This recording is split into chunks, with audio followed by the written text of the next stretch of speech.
दोस्तों नमस्कार। आज का हमारा टॉपिक है रॉबर्ट नोजिक। जी हाँ, रॉबर्ट नोजिक एक महत्वपूर्ण विचारक, समकालीन अमेरिकी दार्शनिक, स्वेच्छातंत्रवादी विचारक, जिन्हें हम अर्ध अराजकतावादी के नाम से भी जानते हैं। दोस्तों, रॉबर्ट नोजिक का जन्म ब्रुकलिन, न्यूयॉर्क, अमेरिका में हुआ। रॉबर्ट नोजिक समकालीन विचारक हैं। वह स्वेच्छातंत्रवादी विचारक हैं। मूल रूप से नव उदारवादी के नाम से उन्हें जाना जाता है। अपनी पुस्तक अनार्की स्टेट एंड यूटोपिया 1974 में हार्वर्ड विश्वविद्यालय के अपने सहयोगी जॉन रॉल्स के पुस्तक ए थ्योरी ऑफ जस्टिस का जवाब दिया। यानी जो जॉन रॉल्स ने न्याय का सिद्धांत स्थापित किया था, उसकी कट्टर आलोचना रॉबर्ट नोजिक ने की। नोजिक को अल्प अराजकतावादी या अर्ध अराजकतावादी भी कहा जाता है। अगर हम बात करें अराजकतावादियों की, तो जो पूर्णतः अराजकतावादी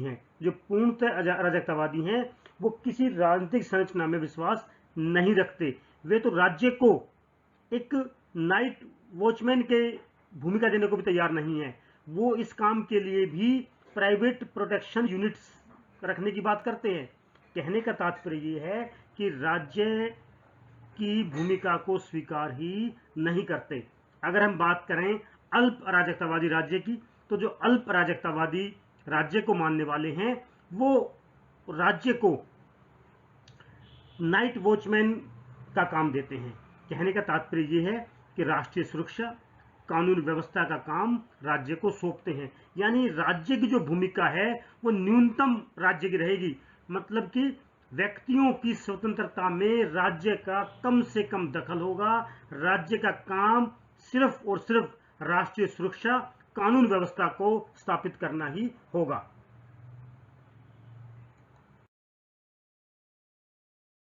दोस्तों, जैसे हमने बताया कि जो नोजिक हैं, वो रॉल्स के सिद्धांत का विकल्प देते हैं। दोनों ही हार्वर्ड यूनिवर्सिटी में पढ़ाते थे। नोजिक ने 3 साल बाद अपनी बुक लिखी और उसने जो रॉल्स की थ्योरी ऑफ जस्टिस में न्याय का सिद्धांत था, उसकी आलोचना की। नोजिक की बात करें तो वह न्यूनतम राज्य सिद्धांत देता है। यानी कि जो राज्य का काम है वो सिर्फ सुरक्षा, कानून व्यवस्था को लागू करना मात्र है। वह बात करता है कि इसके अलावा अगर कोई राज्य कार्य करता है तो वो अनुचित है, अन्यायकारी है, गैर कानूनी है। नोजिक का मानना है कि टैक्स लेकर वेलफेयर नहीं किया जा सकता। यह राज्य का अधिकार नहीं है, यह उचित नहीं है। इन्हीं बातों को उचित ठहराने के लिए नोजिक राज्य की उत्पत्ति का सिद्धांत देता है। हॉब्स, लॉक, रूसो की भांति वह भी सामाजिक समझौते की बात करता है और फिर बताता है कि न्यूनतम राज्य क्यों होना चाहिए। जो राज्य की उत्पत्ति का सिद्धांत था, उसमें नोजिक बताता है कि न्यूनतम राज्य क्यों होना चाहिए। उनका मानना है कि प्राकृतिक अवस्था में काफ़ी समस्याएं थी। कोई सेफ्टी नहीं थी, कोई सिक्योरिटी नहीं थी, कोई सुरक्षा नहीं थी। मानव जो शक्तिशाली था वो किसी को नुकसान पहुंचा सकता था, जानवरों से भी खतरा था। तो जो चीज़ किसी की थी शक्तिशाली, उसको छीन सकता था। सुरक्षा की जरूरत महसूस हुई, अतः सभी ने मिलकर सुरक्षा करने की ठानी। यानी कि आपस में एक दूसरे की हम सुरक्षा करेंगे। एक म्यूचुअल प्रोटेक्शन एजेंसी बना ली जिसका काम अपराध को रोकना और संपत्ति की सुरक्षा करना था। नोजिक आगे कहता है कि प्राकृतिक अवस्था में आदमी को बहुत सारे काम होते थे। वह व्यस्त रहता था अपने खाने पीने की व्यवस्था करने में, खेती बाड़ी करने में। तो लोग आपस में एक दूसरे की सेफ्टी नहीं कर पा रहे थे, उनके पास समय का अभाव था। तो उन्होंने फिर एक नई टेक्निक अपनाई और एक कॉमर्शियल प्रोटेक्शन एजेंसी बना ली। जो शक्तिशाली थे, जो शारीरिक रूप से मजबूत थे, जो फिजिकली फिट थे, उनको उन्होंने उसकी जिम्मेदारी दे दी। जो फ्री थे, जो काम नहीं करते थे, उनको कहा गया कि आप हमारी सेफ्टी करोगे, आप हमारी सुरक्षा करोगे। उसके बदले में उनको सामान या वेतन दिया गया।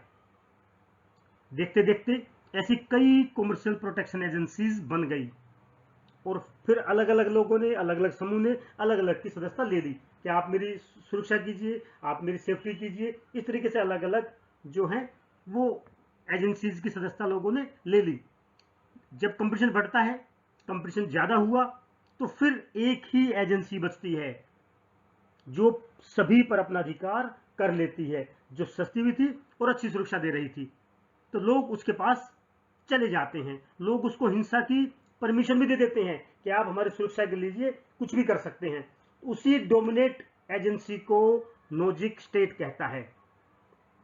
अब स्टेट की बात नोजिक करता है और नोजिक यहीं से अपनी जो कम से कम राज्य का दखल है उसकी बात करता है कि राज्य का काम भी सिर्फ सुरक्षा है, सिर्फ कानून व्यवस्था है, इसके अलावा कुछ नहीं। तो जो नोजिक का जो अल्प राज्य है या न्यूनतम राज्य है या मिनिमल स्टेट है या जो इसकी इंटाइटलमेंट थ्योरी है वो यही है। इसलिए नोजिक कहता है कि राज्य के लिए दो दशाओं का होना जरूरी है। पहले एक भूभाग जिसमें राज्य सर्वोच्च हो, अपने सभी अधिकार लागू करने की शक्ति उसको होनी चाहिए। उसके अलावा वहां और कोई भी सर्वोच्च संस्था नहीं होनी चाहिए। एक बात तो नोजिक के कहते हैं। दूसरा, राज्य सबकी रक्षा करेगा, चाहे उसने मूल्य चुकाया हो या मूल्य नहीं चुकाया हो। कहने का तात्पर्य है कि भले उन्होंने सुरक्षा के बदले में टैक्स दिया हो या ना दिया हो, यानी कि उस राज्य में अमीर भी हो सकते हैं, गरीब भी हो सकते हैं। तो राज्य की जो जिम्मेदारी है वो जिम्मेदारी राज्य की है कि वो सबकी सुरक्षा करे, वो कोई गरीब हो या कोई अमीर हो। न्यूनतम राज्य की बात करें तो कुछ कार्य, कुछ ऐसी पावर्स जिससे नागरिक राज्य को सौंप देते हैं। उसमें अधिकार, दंड देने की शक्ति, क्षतिपूर्ति प्राप्त करने की शक्ति, ये चीज है। लेकिन इन सबको देने के बाद भी नोजिक चाहता है कि जो राज्य का काम है वो चौकीदार वाला ही होगा, यानी कि सिर्फ सुरक्षा का काम उसका होगा, इसके आगे नहीं। इसी उम्मीद में वो लोग सब मिलके राज्य को अपनी शक्तियां सौंपते हैं कि वो सिर्फ चौकीदारी तक सीमित रहे, इससे ज्यादा वो किसी मामले में दखल ना दे। राज्य में किसी अन्य की सहायता के लिए राज्य टैक्स नहीं लेगा। यहां बात करता है नोजिक कि किसी गरीब व्यक्ति की सहायता के लिए, उसकी नीड के लिए अगर राज्य टैक्स लेता है तो वो गलत है, वो बुरा है, वो अनैतिक है, वो उचित नहीं है, वो गैर कानूनी है, ऐसा नोजिक का मानना है। नोजिक कहता है राज्य पुलिस, कानून, न्यायपालिका, सुरक्षा व सेना के लिए तो वसूल कर सकता है टैक्स। वो टैक्स जायज है जो सिर्फ अपनी सुरक्षा के लिए दिया जाए। उसके अलावा जो भी राज्य टैक्स लगाता है वो गलत है। राज्य व्यक्तियों को उनकी गतिविधियों से नहीं रोकेगा, अर्थात अपनी मनमर्जी व्यक्ति कर सकता है, उसको खुली स्वतंत्रता चाहिए। राज्य किसी प्रकार का कोई दखल ना दे, किसी प्रकार का कोई प्रतिबंध व्यक्ति के ऊपर ना लगाए। हाँ, बशर्ते किसी को उससे नुकसान न हो रहा हो। तो नोजिक इस तरीके की बात करता है। नोजिक के अधिकार निरपेक्ष मान्यता की अगर बात करें तो अधिकार को वो नैतिकता का एकमात्र आधार मानता है। उसका मानना है किसी अन्य के अधिकार का उल्लंघन नहीं होना चाहिए। कहने का तात्पर्य यह है कि नोजिक मानता है कि जो किसी अन्य के अधिकार हैं उसका उल्लंघन हमारी स्वतंत्रता से ना हो, हमारी वजह से दूसरे को नुकसान ना पहुंचे। दूसरा, ना कोई किसी को मारे, कोई किसी को मारने का भी अधिकार इसमें नहीं है और ना ही कोई किसी का अपमान करे। तो इस तरीके से जो नोजिक है वो अधिकार को नैतिकता का एकमात्र आधार मानता है। संपत्ति के बारे में नोजिक कहता है न्याय उचित रूप से अर्जित संपत्ति को नहीं छीन सकता, इसके प्रयोग को सीमित नहीं कर सकता। इसी बात का जवाब नोजिक आगे चलकर देते हैं और कहते हैं यदि कोई ये कहे कि मुझे इसकी आवश्यकता है, ये मेरी नीड है, ये मेरी जरूरत है, तो इस आधार पर राज्य किसी को सस्ती चीज नहीं दे सकता, उसको सब्सिडी नहीं दे सकता। अगर वह ऐसा करता है तो ये गलत है, बुरा है, अनैतिक है, अन्यायपूर्ण है। इसका उत्तर देते हुए वो आगे कहता है कि अगर तुम इसके पात्र हो, तुम इसके अधिकारी हो, तुम डिजर्व करते हो, तो राज्य को वो चीज देनी चाहिए। राज्य अमीरों से टैक्स लेकर गरीबों में नहीं बांट सकता, उनको सब्सिडी नहीं दे सकता। नोजिक कहता है कर का पैसा वहीं खर्च हो जो उसका पात्र हो, उसका अधिकारी हो। राज्य आवश्यकता पूरी करने के लिए अगर यह करता है तो यह अन्यायपूर्ण है।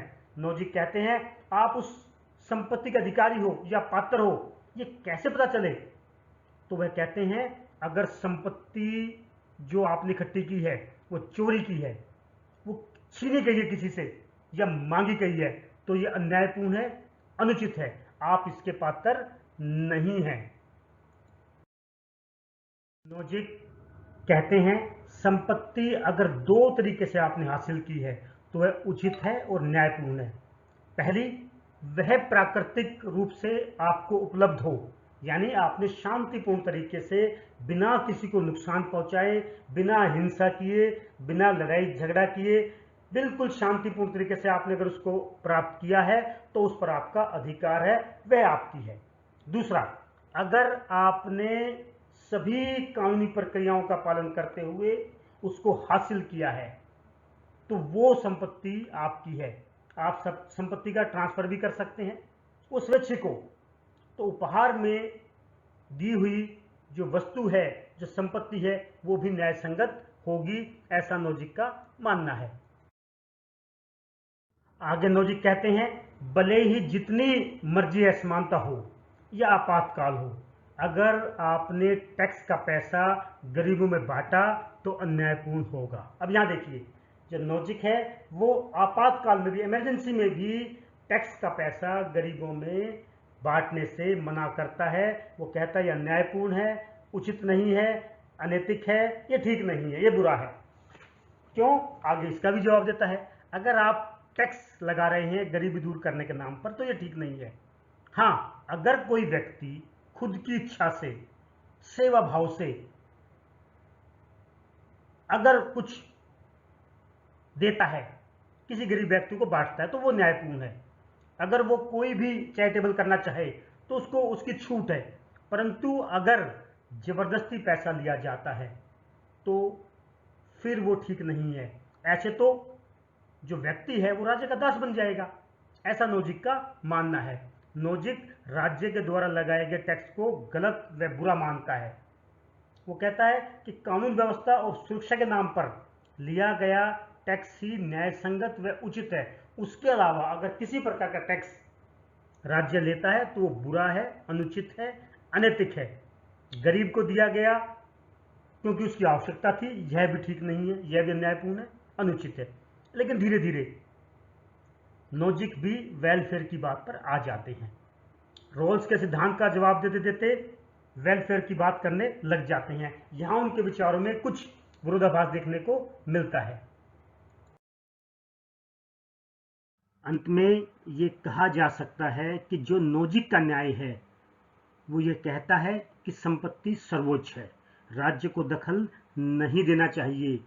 अगर उससे दूसरों की स्थिति खराब हो जाती है या जीवन खतरे में आ जाता है या संकट में आ जाता है तो उसे रोका जा सकता है। जैसे मान लीजिए कोई ऐसी बेसिक चीज है जो कम मात्रा में उपलब्ध है, अगर वहां किसी ने अपना अधिकार जमा लिया तो उस स्थिति में उसको रोका जा सकता है, उसको उस स्थिति में रोका जा सकता है। आगे नोजिक कहते हैं कि प्रतिभा के माध्यम से अर्जित की गई वस्तु की मनचाही कीमत मांगी जा सकती है। मान लीजिए कोई चीज आपने बनाई है, कोई चीज आपने क्रिएट की है, तो उसके लिए आप उसकी मनचाही कीमत ले सकते हैं।